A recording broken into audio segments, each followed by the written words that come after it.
Hello दोस्तों, YouTube channel subscribe कर लें, क्लिक बेल आइकन को प्रेस कर दें ताकि नोटिफिकेशन आपको मिलते रहे जेआईबी सेबी और बैंक प्रमोशन के संदर्भ से।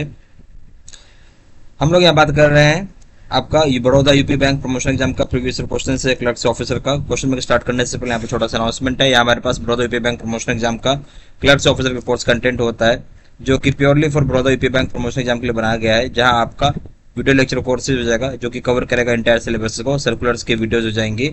लेटेस्ट होगा 21 जुलाई 2024 का। आपका नोट्स हो जाएगा पीडीएफ में, प्लस हिंदी पीडीएफ नोट्स रहेगा। क्वेश्चन आंसर डिस्कशन वीडियो हो जाएगा। 300 क्वेश्चन बैंक हो जाएगा पीडीएफ में। 20 मॉक टेस्ट हो जाएंगे।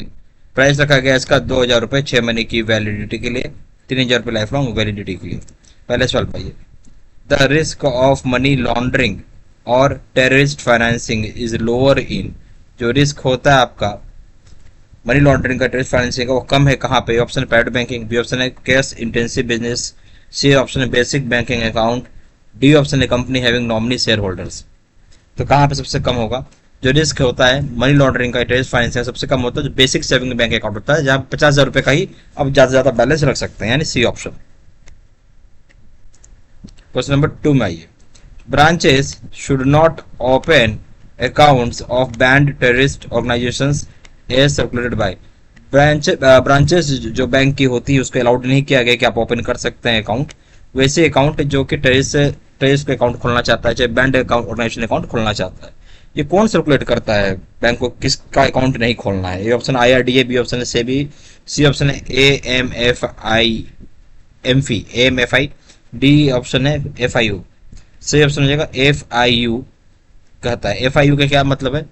फाइनेंशियल इंटेलिजेंस यूनिट होता है, इसका ही काम ही है टेररिस्ट ऑर्गेनाइजेशन को पता करना, बैंड लिस्ट तैयार करना, बैंकों को देना, ताकि इस तरह की संस्था मनी सर्कुलेशन में ना आ सके। B option. Question number 3, unusual activities in respect of a customer account is are. Unusual activities customer account के संबंध में क्या है? ए ऑप्शन है opening of account at a place other than place of work. आप open कर रहे account other than place of work पे। बी ऑप्शन है frequent deposits of large sums of money bearing labels of other banks। आप क्या कर रहे हैं? बहुत ही फ्रीक्वेंट बड़े बड़े पैसे जमा कर रहे हैं और इस पे जो दूसरे बैंक का पैसा आ रहा है। सी ऑप्शन है request of closure of newly opened account where high value transaction are routed through. बोलता आप रिक्वेस्ट डालते हैं क्लोजर करने के लिए, नया ओपनड अकाउंट है जहाँ पे हाई वैल्यू ट्रांजेक्शन रूट किया गया है या राउट किया गया है। डी ऑप्शन है ऑल ऑफ द अबव। सारी बातें सही है। देखिए, अनयूजुअल एक्टिविटी सिर्फ अनयूजुअल एक्टिविटी है जो कस्टमर अकाउंट में होता है। जैसे ए ऑप्शन होंगे कि आप ओपन कर रहे हो अकाउंट दूसरे जगह पे other than place of work पे, तो ये भी अनयूजुअल एक्टिविटी का पार्ट है। बी ऑप्शन है कि बहुत जल्दी जल्दी या फ्रिक्वेंटली आप पैसे जमा कर रहे हैं, बड़े बड़े पैसे, ठीक है, दूसरे बैंक अकाउंट से, चाहे दूसरे बैंक से, बैंक अकाउंट दूसरे बैंक से आ रहे हैं आपके पास पैसे, ठीक है, ये हो जाएगा सर।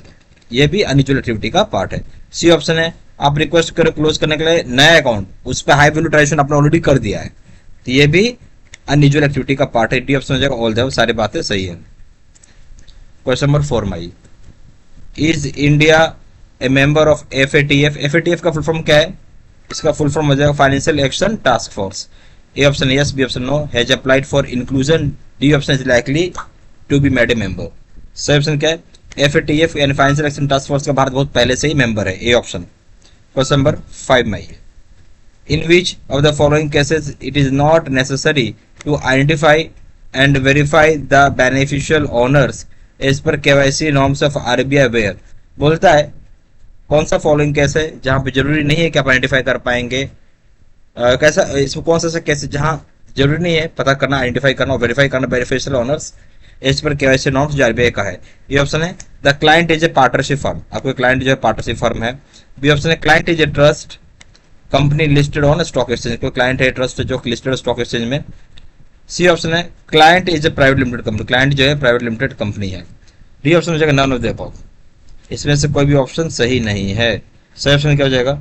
सही ऑप्शन हो जाएगा बी, जो क्लाइंट होता है अगर वो ट्रस्ट या लिस्टेड कंपनी है स्टॉक एक्सचेंज पे, तो हमें उसके लिए कोई जरूरी नहीं है कि हम उसको आइडेंटिफाई करें और वेरीफाई करें, क्योंकि ऑलरेडी वो लिस्टेड है। समझ रहे बात? तो उसको वेरिफिकेशन होके वो लिस्टेड हुआ होगा स्टॉक एक्सचेंज में, वैसे तो होता नहीं है, ठीक है ना, समझ रहे बात? इसको सेबी आरबीआई बहुत तरीके का रेगुलेशन से इसको गुजरना पड़ता है, तो इसलिए जो बी ऑप्शन है, क्लाइंट ट्रस्ट हो, कंपनी हो और लिस्टेड स्टॉक एक्सचेंज, इसको कोई जरूरत नहीं आइडेंटिफाई करने का, वेरीफाई करने का बेनिफिशियल ओनर कौन है। B option. क्वेश्चन नंबर 6 मई, monthly cut off limit of CBWT reporting to FIU IND is more than rupees lakhs और its equivalent in foreign currency. बोलता है मंथली जो कट ऑफ होता है लिमिट CBWT का जो रिपोर्ट किया जाता है FIU IND को, वो मोर देन कितना लाख होना चाहिए होगा, जहां पे उसके इक्विवेलेंट इन फॉरेन करेंसी में। ए ऑप्शन है 10 लाख, बी ऑप्शन है 5 लाख, सी ऑप्शन पे 25 लाख, डी ऑप्शन पे 2 लाख। सही ऑप्शन हो जाएगा B, rupees 5 lakh, B option. Question number 7 में आइए, the CBWT report to be submitted to FIU on interval dash interval। बताए CBWT का रिपोर्ट आप सबमिट करेंगे FIU को कितने इंटरवल पे, यानी फाइनेंशियल इंटेलिजेंस यूनिट को कितने समय में आप सबमिट करते हैं। Option monthly, B option quarterly, C option half yearly, D option fortnightly. सही ऑप्शन हो जाएगा ए, मंथली बेसिस पे आपको सबमिट करना होता है। क्वेश्चन नंबर 8 में आइए, स्मर्फिंग। स्मर्फिंग मीन्स, स्मर्फिंग का मतलब क्या है। ये ऑप्शन है open an account to protect the main company, open किया जाता है अकाउंट ताकि प्रोटेक्ट कर सके मेन कंपनी को। ये बी ऑप्शन है one voucher for high value deposit, एक वाउचर होता है जो हाई वैल्यू डिपॉजिट का होता है। सी ऑप्शन है low value denomination of cash, cash का लो वैल्यू का डिनोमिनेशन होता है। डी ऑप्शन है large deposit are divided into multiple smaller transactions, large deposit को बहुत ही छोटी छोटी ट्रांजेक्शन में कई गुना या कई मल्टीपल में हम डिवाइड कर देते हैं। सही ऑप्शन क्या है, सही ऑप्शन हो जाएगा स्मर्फिंग का मतलब ही होता है कि लार्ज पैसे को आप छोटे छोटे टुकड़ों में या छोटे छोटे ट्रांजेक्शन करके आप जमा कर रहे हैं। D option. Question number 9, strict adherence to KYC norms is achieved through, strict adherence and strict आप बोल सकते हैं पूरा स्ट्रिक्टली फॉलो करना KYC नॉर्म्स को कैसे अचीव किया जाएगा। ए ऑप्शन है following the statutory authority guidelines, अगर आप फॉलो करते हैं स्टेचुरी ऑडिटरी, आप अगर फॉलो करते हैं स्टेचुरी अथॉरिटी गाइडलाइंस को तो। बी ऑप्शन है identification of customers with appropriate documents, customer को आइडेंटिफाई किया जाए एप्रोप्रिएट डॉक्यूमेंट के साथ। सी ऑप्शन है strict implementation of bank system and procedures while opening the account, मतलब स्ट्रिक्ट इम्प्लीमेंटेशन किया जाए बैंक सिस्टम में प्रोसीजर्स में जब कभी भी अकाउंट ओपन करते हैं।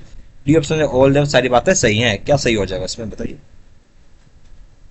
इसमें जो स्ट्रिक्ट फॉलो की जाएगी या स्ट्रिक्ट एडहेरेंस किया जाता है KYC नॉर्म्स को अचीव करेंगे हम जब आप फॉलो करते हैं स्टेचुरी गाइडलाइंस अथॉरिटी का, सही है। फिर बी ऑप्शन आइडेंटिफाई करते हैं कस्टमर को एप्रोप्रिएट डॉक्यूमेंट के साथ, ये भी सही है। सी ऑप्शन जो स्ट्रिक्ट फॉलो करते हैं इंप्लीमेंट करते हैं बैंक में बैंकिंग सिस्टम को प्रोसीजर्स जब कभी भी अकाउंट ओपन करते हैं, ये भी सही है। डी ऑप्शन हो जाएगा all the above. Question number 10 में आइए, which of the following transactions is are suspicious from AML angle, कौन सा ट्रांजेक्शन सस्पिशियस होगा AML एंगल से। ये ऑप्शन है large volume of credit happen through DD, large volume of credit अगर DD के थ्रू होता है तो। बी ऑप्शन हो जाएगा deposit of several small values of cheque, से डिपॉजिट करते हैं बहुत ही स्मॉल वैल्यू ऑफ चेक्स को। डी ऑप्शन हो जाएगा, सी ऑप्शन हो जाएगा frequent deposit of cash into the account by person other than the account holder और हिज ऑथराइज्ड रिप्रेजेंटेटिव, बोलते फ्रीक्वेंटली जमा कर रहे हैं कैश को अकाउंट में किसी दूसरे पर्सन के द्वारा, किसी दूसरे अकाउंट होल्डर के द्वारा, या ना ही वो आपका अकाउंट कोई दूसरा पर्सन है, ना ही वो कोई और ऑथराइज्ड रिप्रेजेंटेटिव है वो। डी ऑप्शन जो ऑल द सारी बातें सही हैं। देखिए जो ट्रांजेक्शन सस्पिशियस का होता है AML यानी एंटी मनी लॉन्ड्रिंग का एंगल देखा जाए तो ये ऑप्शन बोलता है लार्ज वॉल्यूम पैसे जमा किया गया, बट कैसे जमा कर रहा है, डिमांड ड्राफ्ट के जरिए से जमा कर रहे हैं, तो ये भी सस्पिशियस का कारण है। ये ऑप्शन बोलता है डिपॉजिट कर रहे हैं बहुत ही छोटा छोटा वैल्यू ऑफ चेक्स का, ये भी एंगल का कारण है AML एंगल। सी ऑप्शन है बहुत फ्रीक्वेंट जमा हो रहा है कैश, ठीक है, क्या जमा कर रहे हो, कैश जमा कर रहे हो अकाउंट में, और वो कौन जमा कर रहा है, ना ही वो उसका ऑथराइज्ड रिप्रेजेंटेटिव है, ना खुद ही अकाउंट होल्डर को दूसरा पर्सन आके जमा कर रहा है, तो ये भी बात आ जाएगा। ठीक है, डी ऑप्शन हो जाएगा ऑल द बहुत सारी बातें सही है। यहाँ हमारे पास Baroda UP bank promotion exam का क्लर्क्स ऑफिसर कोर्स कंटेंट होता है जो कि purely for Baroda UP bank promotion exam के लिए बनाया जाता है, जहाँ आपका वीडियो लेक्चर कोर्सेज हो जाएगा जो कि कवर करेगा पूरा इंटायर सिलेबस को, सर्कुलर्स के वीडियोज हो जाएंगे, नोट्स हो जाएंगे PDF में, प्लस हिंदी PDF का नोट्स हो जाएगा, क्वेश्चन आंसर डिस्कशन का वीडियो हो जाएगा, 3000 क्वेश्चन बैंक हो जाएगा, 20 मॉक टेस्ट हो जाएगा। प्राइस रखा गया है इसका 2000 रुपये 6 महीने की वैलिडिटी के लिए, 3000 रुपये लाइफ लॉन्ग वैलिडिटी के लिए। जहाँ जानकारी के लिए व्हाट्सअप कर सकते हैं, नंबर हो जाएगा 4 times 9685127, या फिर वेबसाइट पर जाकर डायरेक्टली ऑनलाइन ऑर्डर प्लेस कर सकते हो। वेबसाइट हो जाएगा www.jbcstudymeter.com, ईमेल ID हो जाएगा seat3@gmail.com। ऐसा इन्फॉर्मेशन मैंने इसी वीडियो के डिस्क्रिप्शन बॉक्स में डाल दिया। Thank you very much.